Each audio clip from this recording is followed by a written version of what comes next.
Hey, you guys. So, I'm gonna give you a little bit of background and then jump into my recap.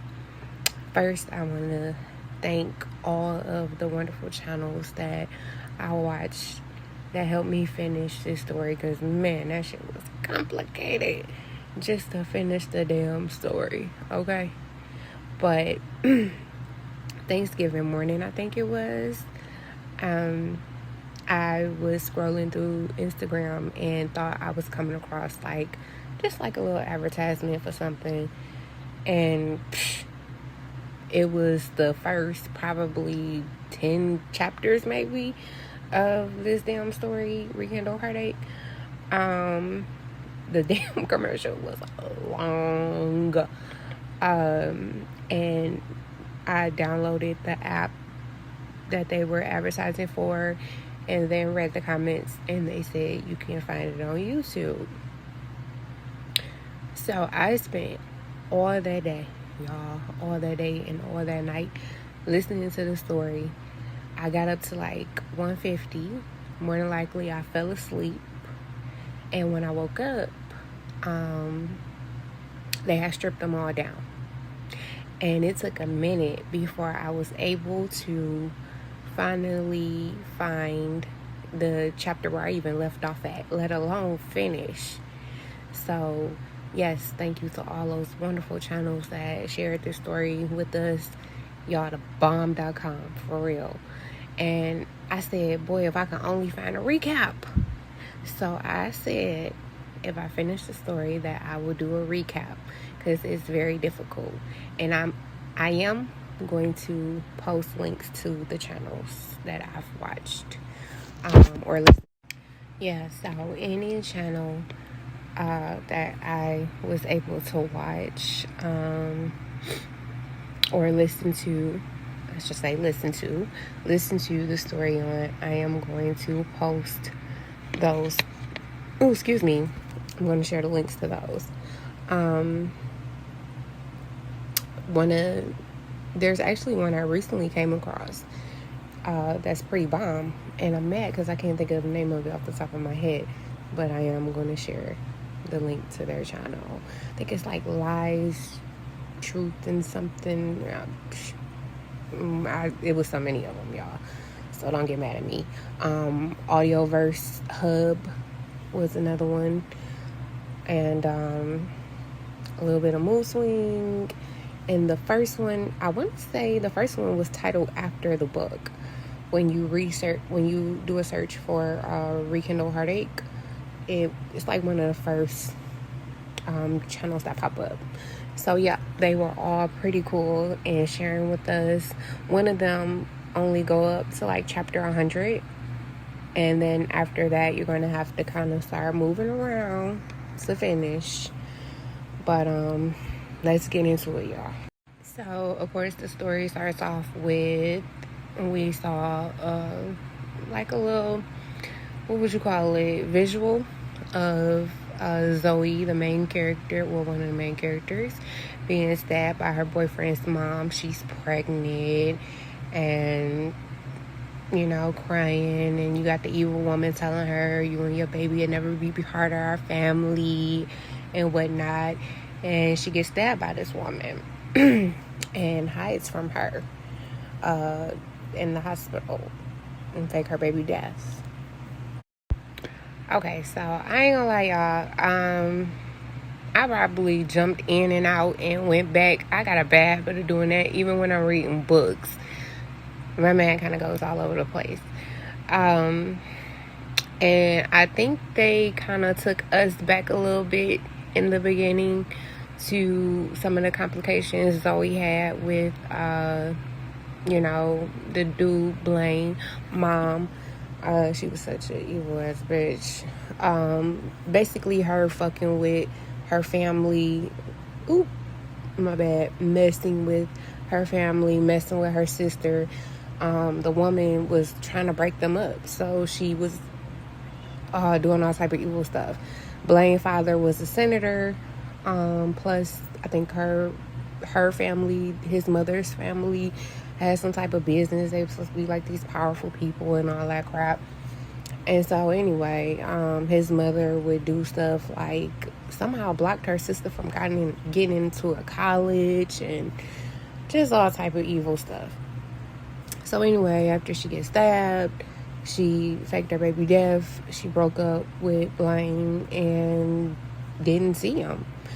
Fast forward to 4 years later, she gets a phone call from her sister friend telling her sister then threw herself down the stairs because she done fell in love with a brain surgeon at a hospital and wants to get treated by him.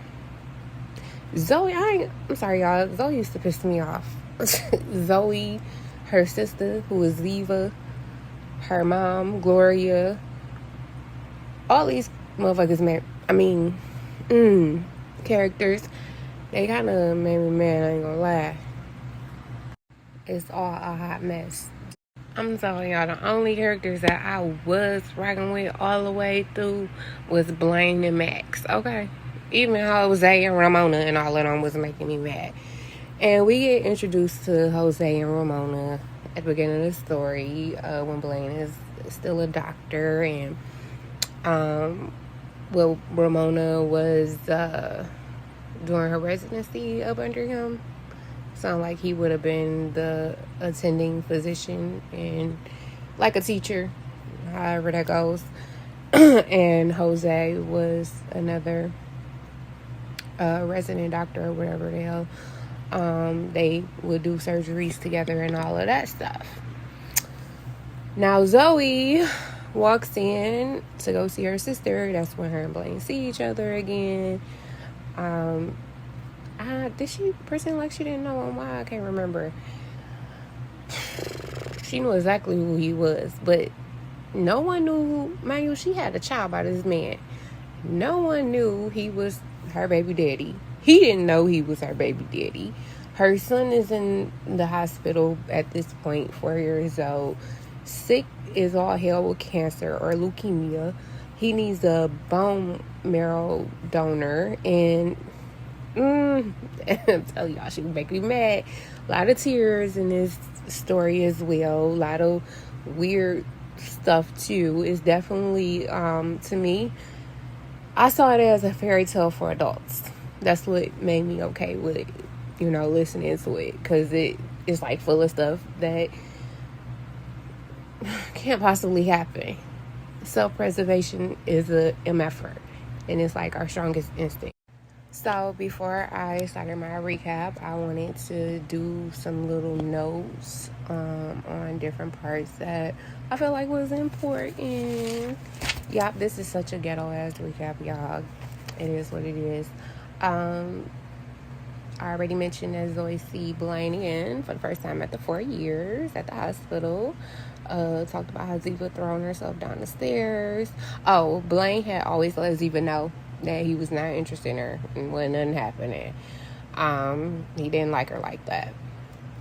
He always kept it 100 as far as that tip. So I think Zoey should have at least told her mom who Max's real father was. Man, that would have saved us a lot of problems going forward, okay? Ziva had a very unhealthy attraction to Blaine. And let's see here. It's like little special little notes I had made to myself that was up for discussion. Zoey got beat up or slapped too much in this damn story for me. This made me mad as hell. And she was not fighting back. Like, people was just slapping her and doing stuff, and she wouldn't fight back. Zoey was an airhead. Yeah. She was a complete freaking airhead. And that was just me going back to the beginning, listening again to, so I wouldn't miss nothing.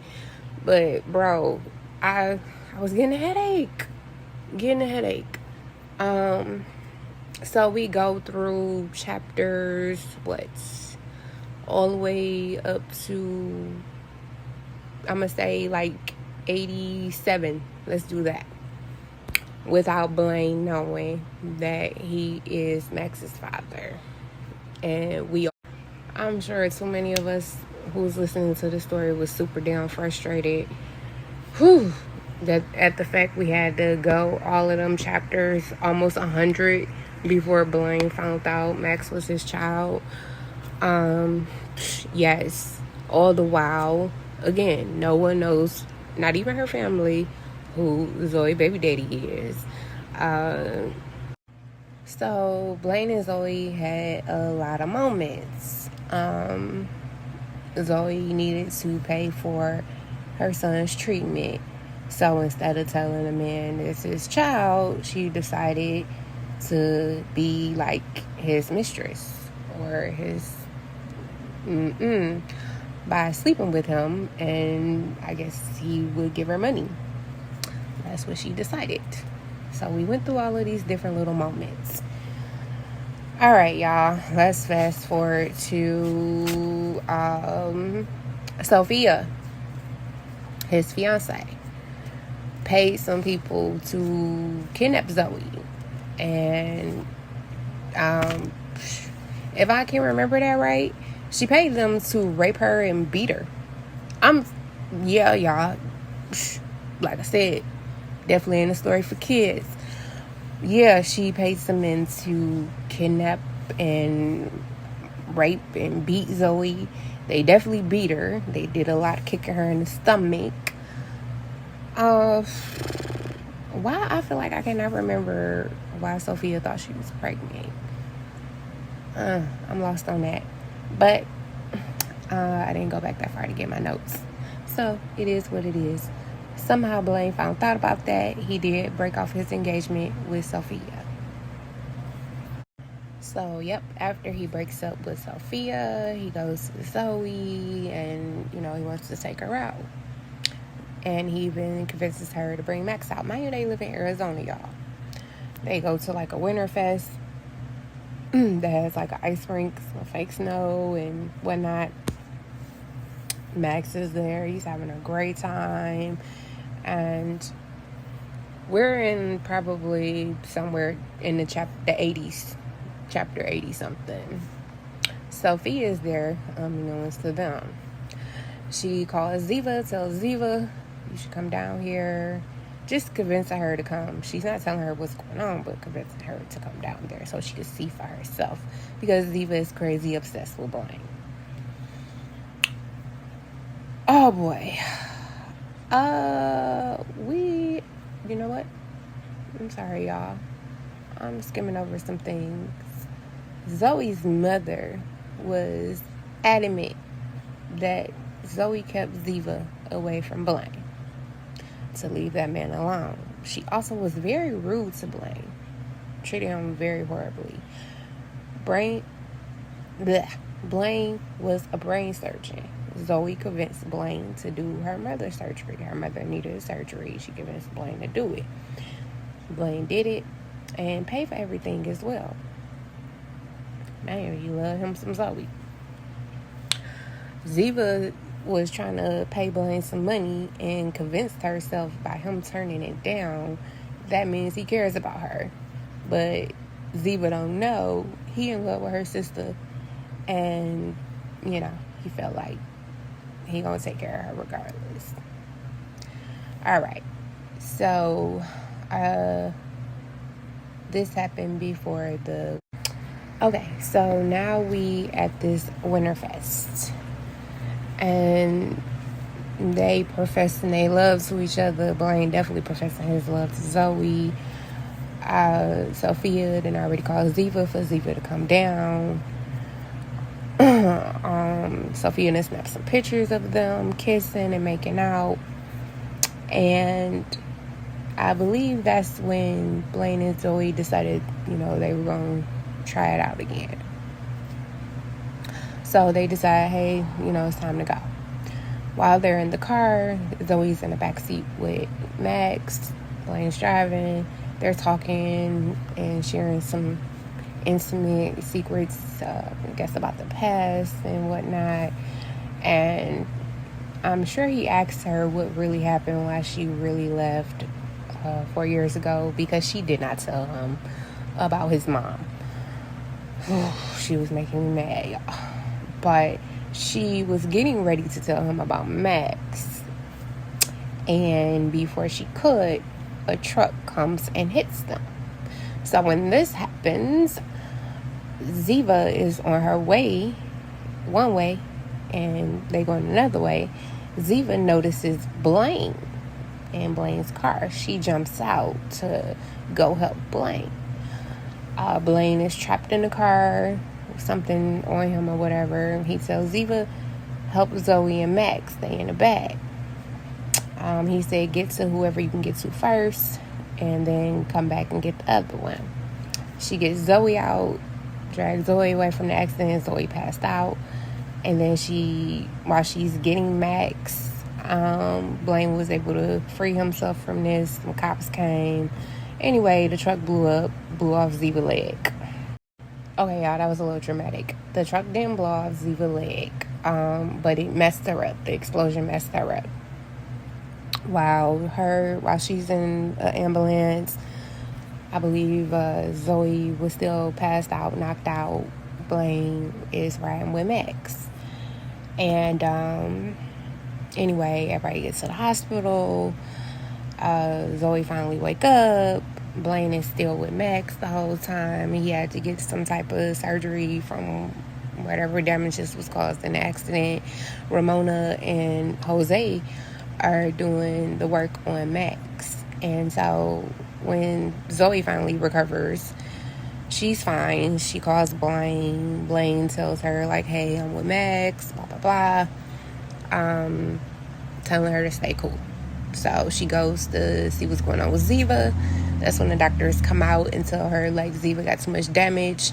You're going to have to sign the paperwork for her leg to be amputated so we can save her life.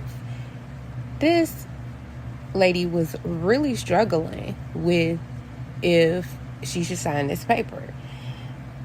If it's between her life and her leg, really though? And this your sister that you love so much? But whatever. Of course she signs the paper to save her sister's life. And so Blaine is he's a doctor. He's in the room with Max. He knows, Max has leukemia and whatnot. And anyway, that's how he found out the little boy is his son. They had to do some blood work and request some blood from the hospital Max was being treated at. One of the nurses gave him some paperwork, and they like, you and this little boy, y'all blood relatives.